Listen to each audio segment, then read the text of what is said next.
سب سے پہلے آپ کو اسلام آباد براہ راست لیے چلتے ہیں. وفاقی وزیر حماد اظہر پریس کانفرنس کر رہے ہیں وزیر اعظم صاحب کی کہ آنے والے سال میں، یعنی یہ جو ہمارا فائنینشیل ایئر ہوتا ہے یہ 1 جولائی سے شروع ہوتا ہے، تو 1 جولائی سے آنورڈز اس معاشی ترقی کی رفتار میں مزید اضافہ ہوئے گا.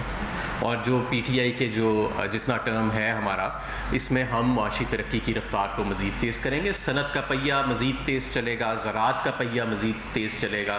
ہمارے کسان کو اسی طرح ریکارڈ، نہ صرف کہ ریکارڈ اس کی پروڈکشن اللہ کے فضل سے ہوئے گی، بلکہ انشاءاللہ تعالیٰ اسے اسی طرح اپنی رقم بھی پوری ملے گی، اور اس سے روزگار بھی پیدا ہوئے گا اور غریب کی جیب میں آمدن کا بھی اضافہ ہوئے گا. تو ایک تو یہ ہے کہ ہم معاشی ترقی کی رفتار میں مزید اضافہ چاہتے ہیں. دوسری چیز یہ کہ ہم یہ اضافہ خساروں کے زور پہ نہیں چاہتے. ہم اپنے کرنٹ اکاؤنٹ پہ نظر رکھیں گے، ہم اپنے فارن ایکسچینج ریزروز کے اوپر نظر رکھیں گے، ہم اپنی انڈسٹری کے اوپر، امپورٹس کے اوپر بھی نظر رکھیں گے، اور اس کو ایک بیلنسڈ طریقے سے آگے لے کے چلیں گے. نمبر 3، اس وقت قیمتوں کی پوری دنیا میں ایک بڑھاؤ آیا ہوا ہے، خاص طور پہ کھانے پینے کی قیمت میں. گزشتہ روز یا اس سے ایک دن پہلے IMF کی جو MD ہیں کرسٹینا، انہوں نے بھی اس پہ بات کی کہ پوری دنیا میں اس وقت جو ہے ایک انفلیشنری رجحان چل رہا ہے، جس کا کووڈ کے ساتھ بھی لنک ہے، اور ویسے بھی سیزنل لنک بھی ہے، کلائمیٹ چینج کے ساتھ بھی لنک ہے، جس کا ساری دنیا میں حکومتیں مقابلہ کر رہی ہیں. تو اس کا بھی ہم مقابلہ کریں گے، اور قیمتوں کا مقابلہ ہم 3 سطح پہ کریں گے. نمبر 1، جو کھانے پینے کی اشیاء ہیں ان کے اوپر سبسڈی تو ہم دیتے ہیں، بہتر پالیسیاں مرتب کر کے ان کی پیداوار بڑھا کے اور بہتر ٹارگیٹڈ سبسڈیز کر کے اس کی ہم قیمت کو سٹیبلائز کرنے کی کوشش کر رہے ہیں. دوسرا یہ کہ عام آدمی کی آمدن بڑھا کے، اور وہ یہی جو میں نے آپ کو بتایا، روزگار بڑھا کے، کسان کی آمدن بڑھا کے. اور اس کا ہمیں نظر بھی آ رہا ہے کہ آپ دیکھیں ٹریکٹر کی سیلز بڑھ رہی ہیں، یوریا کی سیلز بڑھ رہی ہیں، آٹو موبائلز کی سیل بڑھ رہی ہیں، تو ایک ہمیں وہ زیادہ ایکٹیویٹی نظر آ رہی ہے.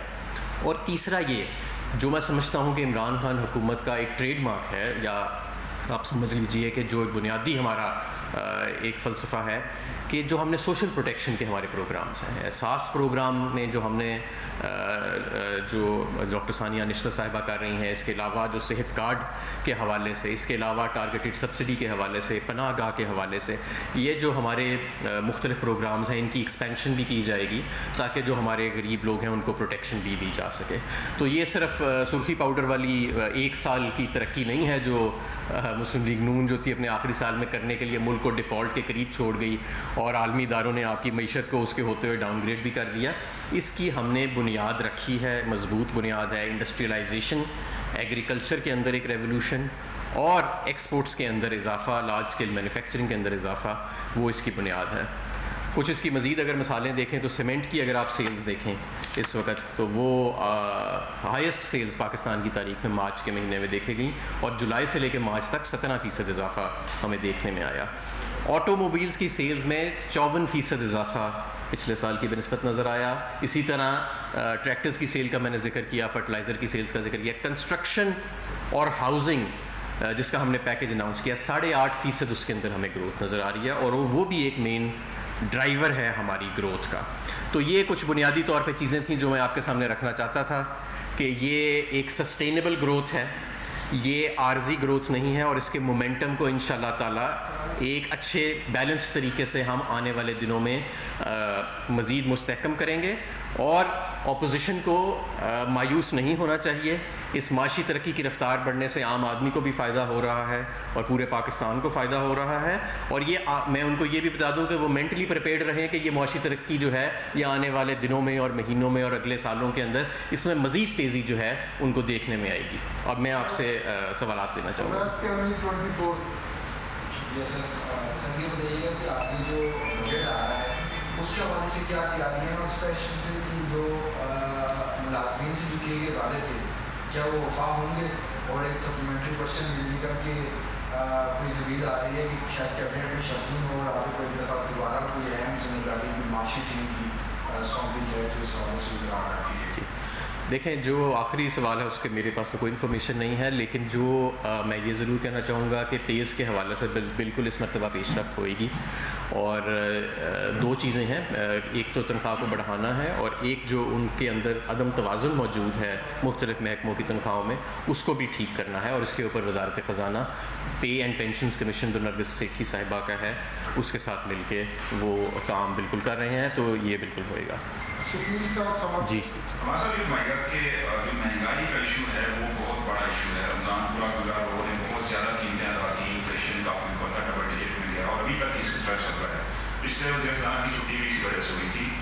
تو مہنگائی کو کس طرح کنٹرول کریں گے؟ اگر نیا بجٹ آ رہا ہے، عوام کے اوپر اضافی ٹیکسز کا بوجھ یا ایسی چیزیں تو نہیں کرنے جا رہے کہ جس سے ان کو اضافی بوجھ ہے، کیونکہ 6 ٹریلین کا ٹارگیٹ ہے، اس سے تھوڑا کم بھی کریں گے تو آپ کو یہ میجرز تو دینے پڑیں گے.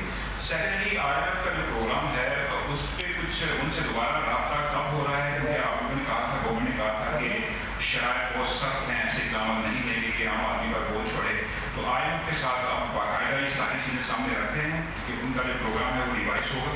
جی، جو آپ کا پہلا سوال ہے، میں اس پہ ابھی مہنگائی پہ میں نے کافی تفصیلی بات کی، تو ہم اس کا مسلسل مقابلہ کر رہے ہیں. آپ دیکھیں کہ ہم نے اسی لیے جو تیل کی قیمت ہے اس کو نیچے رکھا ہے، اور دنیا کی جو چند ممالک ہیں جہاں سب سے کم تیل کی قیمت ہے وہ پاکستان ہے. آپ ارد گرد دیکھ لیں تو آپ کو 25 سے 30% ہم سے زیادہ تیل کی قیمت جو ہے وہ ملے گی. اور PDL کو ہم نے ریڈیوس کر دیا، سیلز ٹیکس کو 17% سے نہیں بڑھایا. ماضی میں تو جب قیمت نیچے جاتی تھی تو 56% تک وہ لے جاتے تھے، لیکن ہم نے یہ سارا پاس آن کیا ہے اپنے کنزیومر کو. تو اور جہاں تک کھانے پینے کی اشیاء ہیں، آپ دیکھیں اس وقت عالمی منڈی میں ایڈیبل آئل کی قیمت جو ہے جتنی بڑی ہے پاکستان میں اس سے کم بڑی ہے. اسی طرح اگر آپ چینی کا دیکھیں کہ جتنی عالمی منڈی میں چینی کی قیمت بڑی ہے پاکستان میں اس کی بنسبت تھوڑی کم ہے. گندم کی قیمت بھی عالمی منڈی میں تقریباً اتنی ہی بڑی تھی جتنی پاکستان میں آٹے کی قیمت بڑی تھی، لیکن ہم اس کو بھی ٹارگیٹڈ ذریعے سبسڈی کے ذریعے ایڈریس کر رہے ہیں. تو یہ دو چیزیں ہیں. ایک تو جب ہماری حکومت آئی تو کیونکہ ایک 30 سے 40% پاکستانی روپے کو اوور ویلیو رکھا گیا تھا فورن ایکسچینج ریزروز خرچ کر کے سارے اور قرضہ لے کے، اس کی جب کریکشن آئی تو کچھ قیمتوں میں اضافہ ہوا. اور دوسرا یہ کووڈ اور سیزنل چینجز کے بعد دنیا میں جو ایک انفلیشن کا رجحان آیا، ان دونوں چیزوں سے ہم ٹیکل کر رہے ہیں.